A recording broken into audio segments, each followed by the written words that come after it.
봉독합니다. 그때에 천국은 마치 등을 들고 신랑을 맞으러 나간 10처녀와 같다 하리니 그 중에 5은 미련하고 5은 슬기 있는 자라. 미련한 자들은 등을 가지되 기름을 가지지 아니하고 슬기 있는 자들은 그릇에 기름을 담아 등과 함께 가져갔더니 신랑이 더디어 오므로 다 졸며 찰세. 밤중에 소리가 나되 보라 신랑이로다 맞으러 나오라 하매 이에 그 처녀들이 다 일어나 등을 준비할세. 미련한 자들이 슬기 있는 자들에게 이르되 우리 등불이 꺼져가니 너희 기름을 좀 나눠달라 하거늘 슬기 있는 자들이 대답하여 이르되 우리와 너희가 쓰기에 다 부족할까 하노니 차라리 파는 자들에게 가서 너희 쓸 것을 사라 하니 그들이 사러 간 사이에 신랑이 오므로 준비하였던 자들은 함께 혼인잔치에 들어가고 문은 닫힌지라. 그 후에 남은 처녀들이 와서 이르되 주여 주여 우리에게 열어주소서. 대답하여 이르되 진실로 너희에게 이르노니 내가 너희를 알지 못하노라 하였느니라. 그런즉 깨어 있으라. 너희는 그날과 그때를 알지 못하느니라. 아멘. 봉독한 말씀을 가지고 슬기 있는 5처녀라고 하는 내용으로 함께 은혜를 받습니다. 이 본문 25장은 24장하고 연결되어 있기 때문에 24장의 내용을 우리가 조금 이해를 해야 됩니다. 24장에 예수님께서 예루살렘 성전에서 나와서 제자들과 함께 가다가 제자들이 예수님에게 예루살렘의 성전에 어마어마한 그들의 시각으로 볼 땐 엄청난 큰 예루살렘의 성전을 보면서 예수님에게 성전이 엄청나게 큽니다. 그러자 예수님께서 제자들에게 너희가 이 모든 것을 보지 못하느냐? 내가 진실로 너희에게 이르노니 돌 하나도 돌 위에 남지 아니하고 다 무너뜨리리라. 그 이스라엘 사람들에게 있어서는 예루살렘의 성전이라고 하는 것은 긍지를 갖고 자랑스럽고 웅장한 그 건물에 자랑을 했는데 예수님께서 돌 위에 돌 하나도 남지 않고 다 부서지리라. 그리고 예수님께서 감람산 위에 앉아있을 때 제자들이 조용히 와서 묻습니다. 2가지를 묻는데 어느 때에 이런 일이 있겠느냐. 그리고 주의 임하심과 세상 끝에는 무슨 징조가 있사오리까. 이 질문에 24장에 예수님께서 답변하는 내용이 좀 나옵니다. 답변을 나누는데 어느 때에 이런 일이 있겠사오며 라고 하는 돌 하나도 돌 위에 남지 않고 다 무너뜨리라고 하는 이 말씀은 AD 70년 로마의 디도 장군에 의해서 예루살렘이 돌이 하나도 성전에 남지 않을 정도로 파멸이 되는 그런 역사가 AD 70년 디도 장군 로마에 의해서 함락이 됩니다. 그러고 나서 주의 임하심과 세상 끝에는 무슨 징조가 있사오리까 라고 하는 이 질문에 예수님의 여러 내용을 24장 속에 말씀해 주고 있습니다. 그래서 29절에 보면 그날 환난 후에 해가 어두워지며 달이 빛을 내지 아니하며 별들이 하늘에서 떨어지며 하늘의 권능들이 흔들리라. 그때의 인자의 징조가 하늘에서 보이겠고 그때의 땅의 모든 족속들이 통곡하며 그들이 인자가 구름을 타고 능력과 큰 영광으로 오는 것을 보리라. 그가 큰 나팔 소리와 함께 천사들을 보내리니 그들이 그의 택하신 자들을 하늘 이 끝에서 저 끝까지 사방으로 모으리라. 그러면서 결론적인 내용이 뭐냐? 그러나 그날과 그때는 아무도 모른다. 하늘의 천사도 모르고 나도 모르고 오직 아버지 하나님만 알 뿐이다. 그러므로 깨어있으라. 어느 날에 너희 주가 임하는지 너희가 알지 못하느니라. 그래서 44절에 이러므로 너희도 준비하고 있으리라. 생각하지 않을 때에 인자가 오리라. 그러면서 이제 25장으로 넘어갑니다. 25장 1절에서 13절까지 열처녀의 비유가 나오는데 1절에 보면 그때에라고 하는 거예요. 천국은 마치 등을 들고 신랑을 맞으러 나간 열처녀와 같다 하리니라고 하는 이 그때라고 하는 것은 언제를 말하는가? 24장 속의 마지막 때에 이런 징조가 일어나게 되리라라고 하는 그때를 지적하면서 그때에, 이때에 그렇게 말합니다. 예수님은 그 재림을 앞두고 비유로 25장 속에 10명의 처녀에 대한 비유를 얘기하고 있습니다. 그래서 천국은 마치 등을 들고 신랑을 맞으러 나간 10처녀와 같다. 그런데 그 10처녀 중에 5은 슬기로운 처녀고 5은 미련한 처녀라고 말하는데 무엇으로 미련하고 슬기롭다라고 평가되는가? 거기에 등은 10명이 다 가지고 있었습니다. 그러나 슬기로운 처녀는 등도 가지고 있었고 여분의 기름도 가지고 있었어요. 그러나 미련한 처녀는 등만 가지고 있었어요. 그래서 정작 신랑이 왔을 때 불을 밝혀야 되는데 기름이 없어서 5명의 처녀는 낭패를 당하게 된 겁니다. 자, 등은 가지고 있으나 기름이 없다라고 하는 것은 뭘 말하는 것이냐? 예수 믿는 폼은 가지고 있는데 형식적인 종교 생활을 하고 믿음이 없는 삶을 산다는 것입니다. 히브리적 사고의 어리석다라고 하는 것은 하나님께 대한 반역을 뜻하고 하나님을 부인하고 하나님을 모독하는 자를 어리석은 자라 그렇게 말합니다. 인간이 하나님의 뜻을 거부할 때 그는 자신의 어리석음을 스스로 드러낸다며 심판을 면치 못한다. 그럼 슬기 있다라고 하는 건 뭐냐? 신중하고 사려 깊은 의미로 예수의 재림을 준비하는 가장 적합한 삶을 방식으로 소개하는 것. 신중하고 사려가 깊다.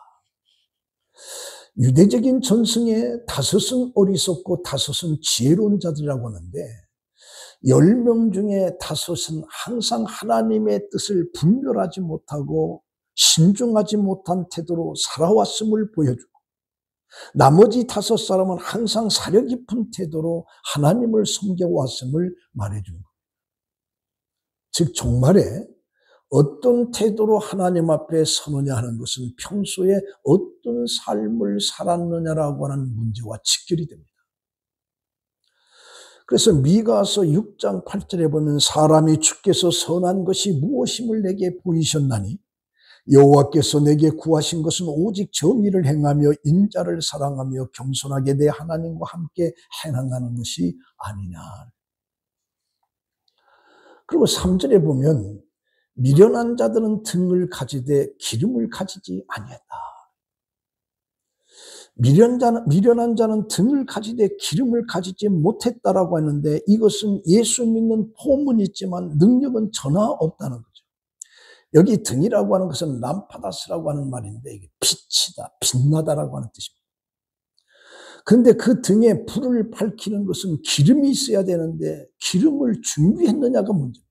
등을 아무리 좋은 걸 가지고 있어도 그 등에 기름을 넣어서 불을 밝힐 수 있어야지 기름이 없으면 등만 있으면 소용이 없다. 내가 예수 믿는 폼만 가지고 있으면 아무 소용이 없다. 그런데 처음에는 미련한 5 처녀도 등을 밝히고 있었는데 그러나 신랑이 더디오니까 기름이 없는 거예요. 시간이 지나면 기름이 소모되어 불을 밝힐 수 없는데 그러므로 반드시 여분의 기름을 준비해야 되는 거예요. 등과 기름은 예수의 재림을 기다리는 영적 자세를 상징하면서 등과 기름을 준비한다라고 하는 것은 성령의 충만함을 끊임없이 받아 날마다 구원을 완성해가는 그런 모습을 나타냅니다. 그러니까 등은 준비하고 기름을 준비하지 못하면 주의 뜻을 분별하지 못해서 재림 때 심판자 앞에 부끄러운 모습 앞에 설 수밖에 없는 어리석음이 나타나는 거죠. 그런데 4절에 보니까 슬기 있는 자들은 그릇에 기름을 담아 등과 함께 가져갔다. 그 등도 있었고 여분의 그릇에 기름까지 같이 가지고 간 거예요. 미련한 5 처녀들과는 대조적으로 슬기로운 처녀들은 등물과 함께 그릇에 기름을 가져갔다는 거죠. 그래서 5 처녀는 기름이 다해서 등불이 꺼지더라도 다시 불을 밝힐 수 있도록 용기에 기름을 담아 준비한 거예요. 이것은 항상 깨어 예수의 오심을 준비하는 성도의 모습입니다. 기름이라고 하는 것은 성령을 의미합니다. 슬기로운 자들은 예수를 믿어 구원을 받은 후에도 계속적으로 육신의 소욕을 죽이고 성령의 충만함을 입어서 하나님의 백성이 합당한 삶을 살아가는 장면들입니다. 그런데 5절에 보니까 신랑이 더디오다. 10명의 처들이 다 잠자다. 시간은 주인입니다. 주인이 하나님이에요. 시간의 주인은 하나님. 하나님 나라의 완성을 위해서 마지막 때를 정하는 것도 하나님의 절대적인 주권입니다. 근데 그 하나님이 더디오는 거죠. 이 천사들도 예수님도 종말론적인 주의 날이 언제 도래할지 모른다라고 말합니다. 그래서 사도 바울은 그날이 도적같이 온다, 도적같이 온다. 그래서 데살로니가전서 5장 1절에 보면 형제들아 때와 시기에 관하여는 너희에게 쓸 것이 없습니다.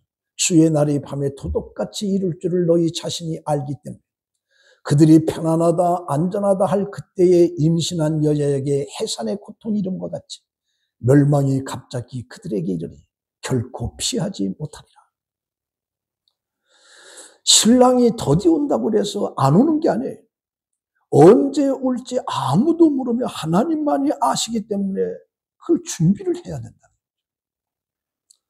그래서 6절에 밤중에 소리가 나되 보라 신랑이로다 맞으러 나오라. 이 밤이 깊었다라고 하는 것은 신랑이 늦게 도착했다는 거죠. 그리고 기름이 거의 소모되었다는 걸 보여요. 10명의 처녀는 등 속에 기름을 가지고 있는데 여분의 기름이 없어가지고 더디 오기 때문에 그 기름이 다 떨어진 거예요.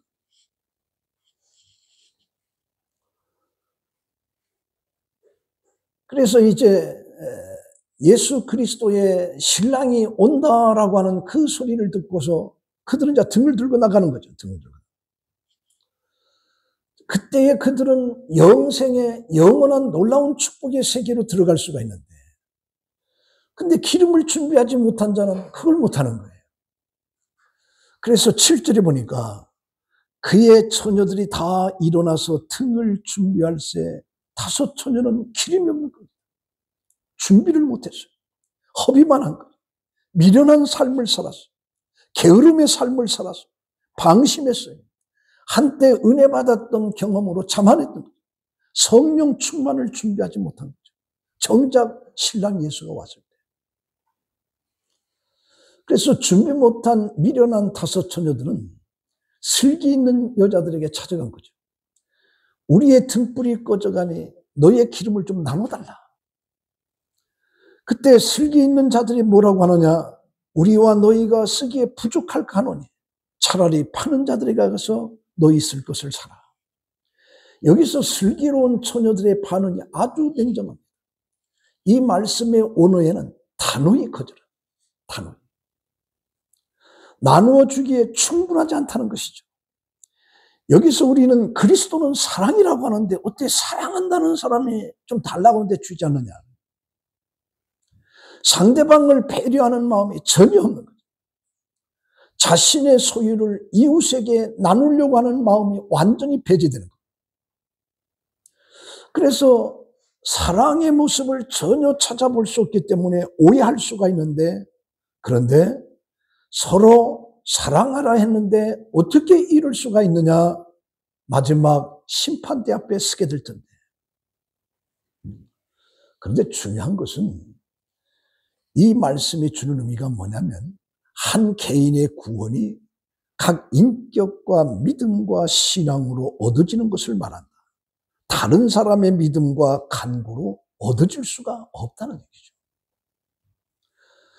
전도를 해야 된다는 것은 맞지만, 그러나 구원은 오직 자신과 하나님 자신의 1대1의 구원입니다. 아무리 어머니가 아버지가 신앙이 좋아도 아들은 아들이에요. 운동장에서 다름질하는 자가 상을 위해서 달려가는데 그곳에서는 양보가 없습니다. 영광을 얻기 위해서 상을 타기 위해서 오직 질주하는 것밖에 없어요. 세상에는 다른 사람에게 나누어 주거나 양도할 수 있는 것이 있는가 하면 그것이 불가능한 것도 있습니다. 한 개인에게 완전히 귀속되어 절대로 타인에게 나누어 주거나 양도할 수 없는 그 권리를 가리켜서 세상적인 법적 용어가 뭐냐? 일신천속권이라는 것. 내가 재산은 나누어 줄 수 있어도 내가 속한 남편이나 아내는 절대로 나누어 줄 수가 없다는 것입니다. 이게 바로 일신천속권이에요. 우리가 마지막 때 신부가 신랑을 기다리기 위해서 이제 등을 가졌는데 불을 밝힐 수 있는 불을 달라, 기름을 좀 나눠, 절대 나눠줄 수가 없다는 거죠. 그래서 이 비유는 우리의 믿음과 구원이 나누어 줄 수 없다라고 하는 것을 보여주는 겁니다. 이 가톨릭이 한때 타락했을 때는 면제부라고 하는 것을 판매했습니다. 그들이 돈이 성전 건축에 필요하기 때문에 가족을 위해서 바치는 동전이 헌금통에 딸랑 떨어지는 그 순간에 당신의 친척들은 연옥에서 천국으로 순간에 올라갈 수 있다. 그렇게 해서 많은 사람들이 면제부에 돈을 쏟고 그랬습니다. 그래서 어떤 사람은 다른 사람의 구원을 대신할 수 있다라고 하는 것을 가르친 것이 바로 가톨릭이었습니다. 그러나 명심할 것은 어느 누구도 우리의 죽음을 대신할 수 없듯이 영생을 좌우할 믿음과 구원 역시 아무도 대신할 수가 없습니다. 옛날에 우리 어머니가 기도를 많이 하니까 나는 어머니 따라서 천국에 갈 수 있을 것이다. 내 아내가 예수를 잘 믿으니까 나는 아내 따라 쫄쫄 따라가면 천국에 갈 수 있다. 이건 전부 다 잘못된 거예요. 오직 하나님과 나 사이입니다. 여기서나 형제, 자매, 자식이지 하나님 앞에서는 그 개념이 없습니다. 하나님과 나 사이에. 아무리 내가 아들을 사랑한다고 해도 아들을 대신할 수 없어요. 내 믿음이 아들을 구원할 수 없어요. 내 믿음이 남편을 구원할 수 없습니다. 그래서 10절에 보니까 그들이 살아간 사이에 신랑이 오므로 준비하였던 자들은 함께 혼인잔치에 들어가고 문이 닫혔다. 그 후에 남은 처녀들이 와서 이르되 주여 주여 우리에게 열어주소서. 12절에 대답하여 이르되 진실로 너희에게 이르노니 내가 너희를 알지 못하노라 하였나라. 엄중하고도 단호한 심판이 선언됩니다. 이 알지 못한다라고 하는 것은 지식의 부재를 말하는 것이 아니라 관계의 단절을 의미하는 겁니다. 알다라고 하는 것은 친밀한 관계를 나타내기도 하는데, 안다라고 할 때 하나님의 뜻을 이해하고 순종하는 데 이르는 지식을 말하는 겁니다. 알지 못한다고 하는 것은 거룩한 선택에서 제외된다는 것입니다. 그래서 주여 주여 부르는 이 고백이 하나님의 의를 행하는 것보다 대신할 수는 없다.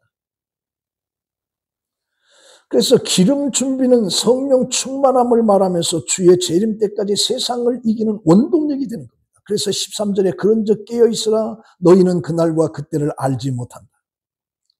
여기 그런즉이라고 하는 이 접속사는 이 비유로부터 중대한 교훈이 나온다는 거죠. 그건 뭐냐? 그날과 그때는 알지 못한다. 그러니까 준비해야 된다. 이것이 바로 1절에서 13절까지 10명의 처녀에게서 주는 교훈입니다. 자, 그러면 이 비유 말씀에서 세 가지를 생각해 보고자 하는데, 첫 번째는 뭐냐? 기다림입니다. 기다림. 이 신앙이라고 하는 것은 기다림입니다. 내가 소망이 있기 때문에 기다리고 꿈이 있기 때문에 기다리고 기대하기 때문에 기다리는 거예요. 그래서 소망이 있는 사람은 기다릴 수가 있어요. 근데 그 소망이 어떤 소망이냐? 그래서 이 소망을 가지고, 영생에 대한 소망을 가지고 있는 사람은 기다림이 있고, 그 기다림은 우리에게 소망이 되고, 소망이 있는 한 담대하게 삶을 살아갈 수가 있어요. 그래서 신앙은 기다림입니다. 기다림. 근데 이 성경에 기다림에 대해서 실패한 내용들이 여러 곳이 나옵니다.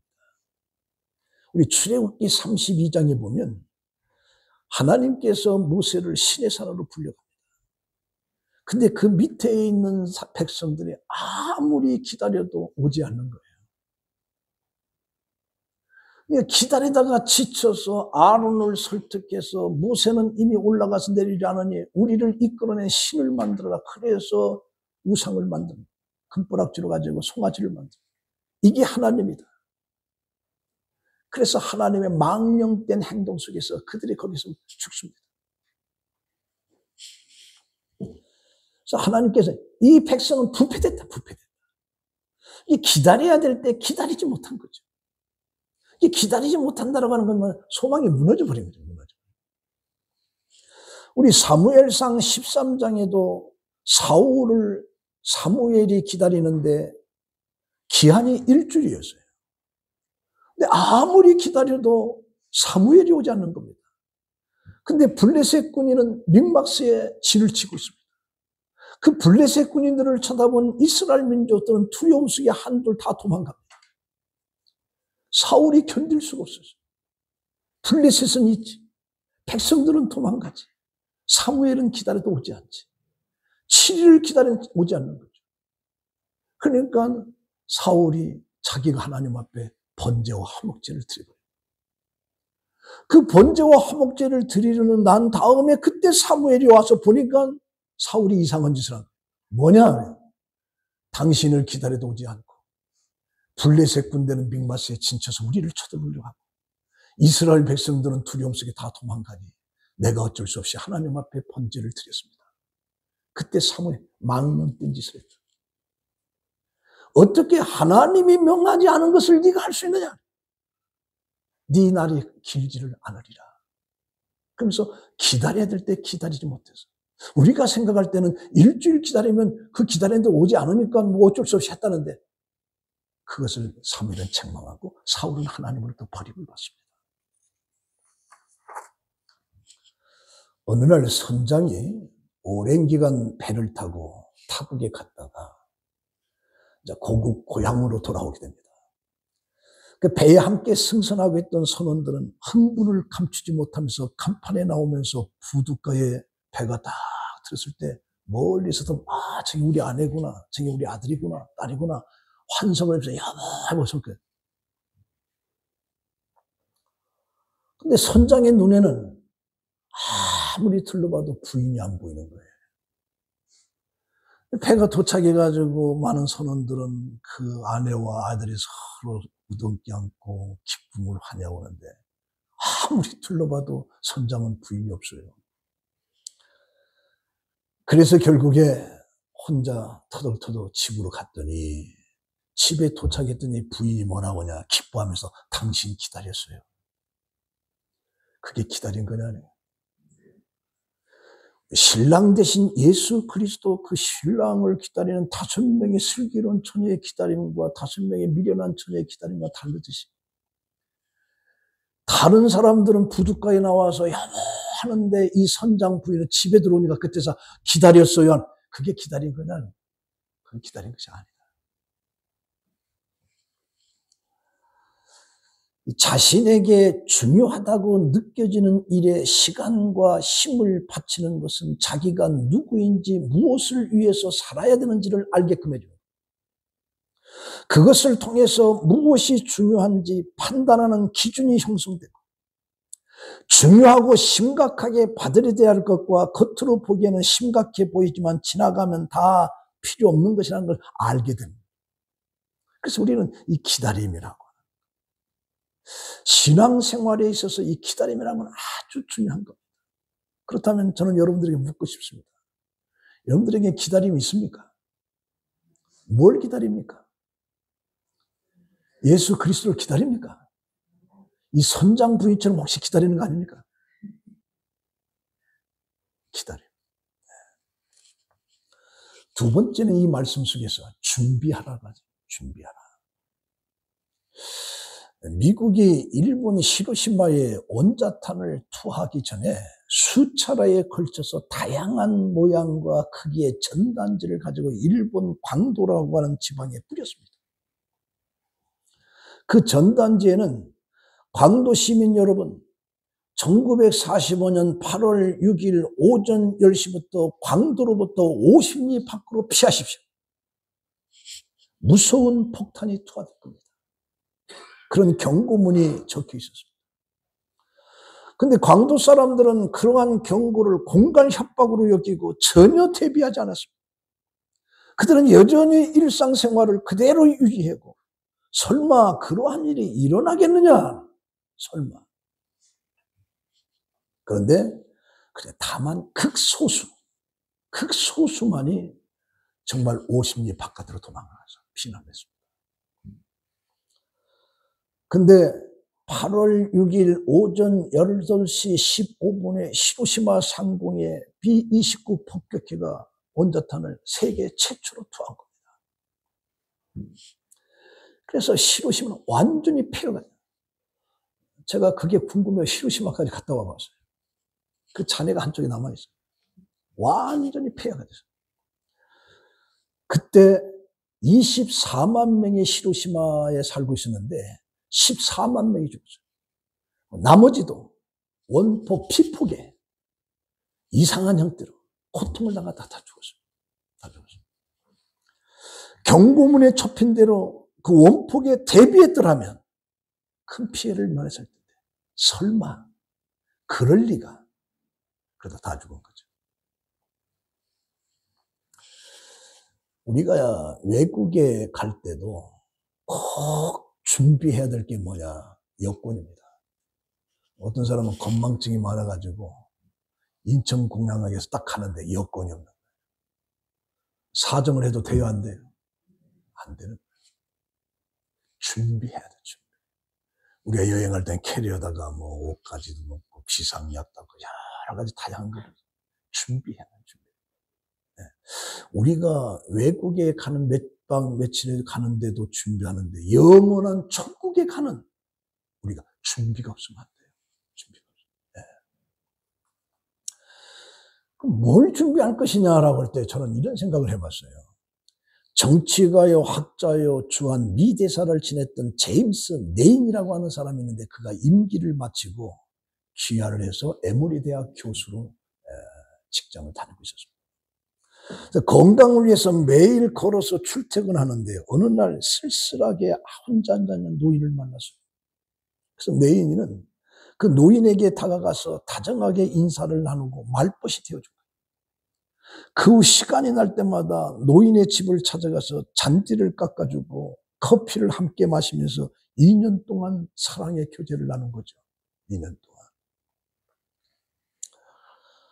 그러던 어느 날 출근길에 노인을 만나지 못하니까 이 네이니 교수가 그 노인의 집에 가봤어요. 가봤더니 그 노인이 전날 밤에 돌아가셨다라고 하는 안타까운 소식을 들은 거예요. 그래서 곧바로 장례식장을 찾아가서 조문을 하는 거죠. 근데 거기 가서 깜짝 놀란 건 뭐냐? 그 노인이 코카콜라 회장을 지냈던 사람이었어요. 그걸 전혀 몰랐던 거죠. 깜짝 놀란 거죠. 그때 한 사람이 다가와서 회장님께서 당신에게 남긴 유서가 있습니다. 라면서 다음과 같은 내용이 적힌 봉투를 건네는 거죠. 우리 집들의 잔디도 깎아주고 커피도 나눠 마셨던 나의 친구 네이에게 당신은 2년 동안 내 집 앞을 지나면서 나의 말벗이 태워준 나의 친구였어. 고마웠어. 그러면서 당신에게 25억 달러. 어마어마한 돈이에요. 그리고 코카콜라 주식 5%를 유산으로 남깁니다. 이 네이니 교수가 교수인데도 그 쓸쓸히 앉아있는 그 노인에게 2년 동안 친구로 벗을 해줬던 그 노인에게 따뜻한 그 사랑에 엄청난 부가 굴러온 거죠. 그러나 이 네이니는 그 부에 돋지 않고 그 돈을 전부 다 에모리 대학에다 기증을 했어요. 그래서 에모리 대학의 총장으로 학생들을 위해서 봉사하면서 그는 자신의 사랑을 행동으로 증명했던 거죠. 이게 준비하라고 하는 말이 대체 뭐냐? 삶 속에 이런 행위를 드러내는 게 이게 준비하는 거다, 준비하는 거다.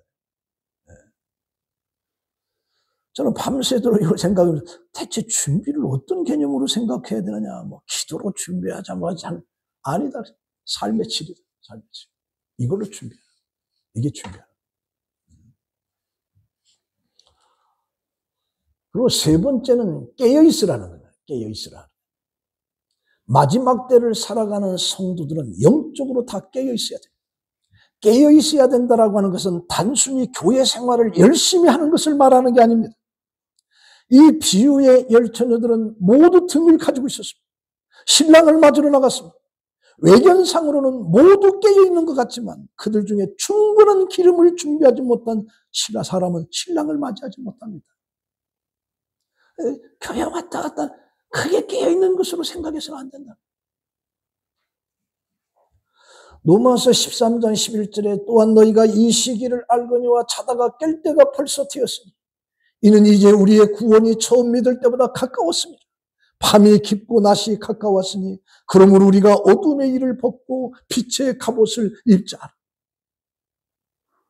이것을 저는 마태복음 25장과 연결되면 서론적인 말씀인데 마태복음 24장 37절에 노아의 때와 같다.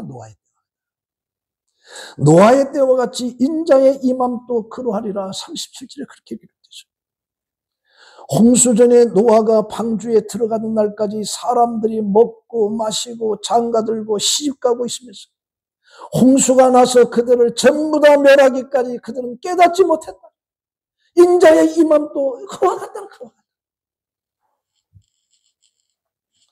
누가복음 21장 34절에 너희는 스스로 조심하라. 그렇지 않으면 방탕함과 술 취함과 생활의 염려로 마음이 둔하여져 뜻밖의 그날이 덫과 같이 너희에게 임하리. 이날은 온 지구상에 거하는 모든 사람들에게 임하리라. 이러므로 너희는 장차 올 이 모든 일을 능히 피하고 인자 앞에 서도록 항상 기도하며 깨어 있으라. 깨어 있으라는 거죠. 요한계시록 16장 15절에 보라 내가 도적같이 오리니 누구든지 깨어 자기 옷을 지켜 벌거벗고 다니지 아니하며 자기의 부끄러움을 보이지 아니한 자는 복이 있도다. 그럼 무엇으로부터 우리가 깨어 있어야 되는 거냐? 세상을 사랑하는 것입니다. 그래서 디모데후서 4장 10절에 바울은 이렇게 말합니다. 대만은 세상을 사랑하되 나를 버리고 떠났다. 바울을 따라다니던 그 사랑하는 테마가 세상을 사랑해서 나를 떠나버렸다는 거예요. 깨어있어야 된다는 건 뭐냐? 세상으로부터 나를 지켜야 된다. 세상은 탐욕으로 방탕으로 이 시대에 가진 것들에 우리는 문화와 철학, 교육 모든 것에 취해버려요. 그러다 보니까 하나님에 대한 신앙이 희석돼버려요. 그리고 세상의 문화가 더 좋아요.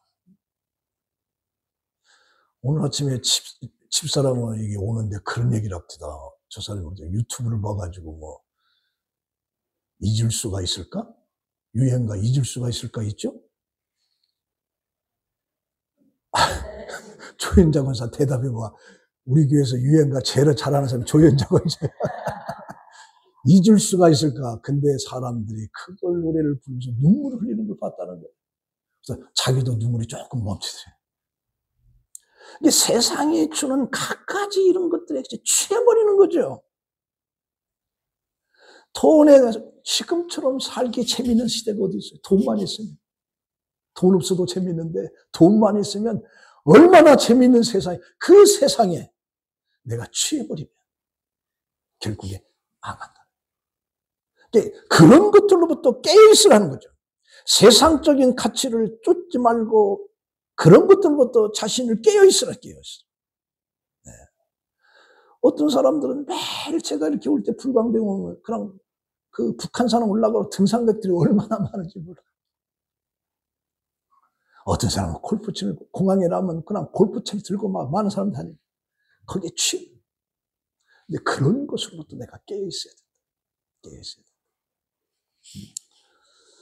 그래서 재림이 지연되더라도 그때까지 세상의 고통을 참고 유혹을 이길 만한 충분한 믿음이 있어야 된다. 오늘 이 말씀에서 신랑이 더딘다. 늦게 온다는 거예요. 기다림의 한계에 이걸 뚫고 나가야 돼. 그냥 기다림에 지쳐가지고 포기해버리면 그냥 끝나버려요.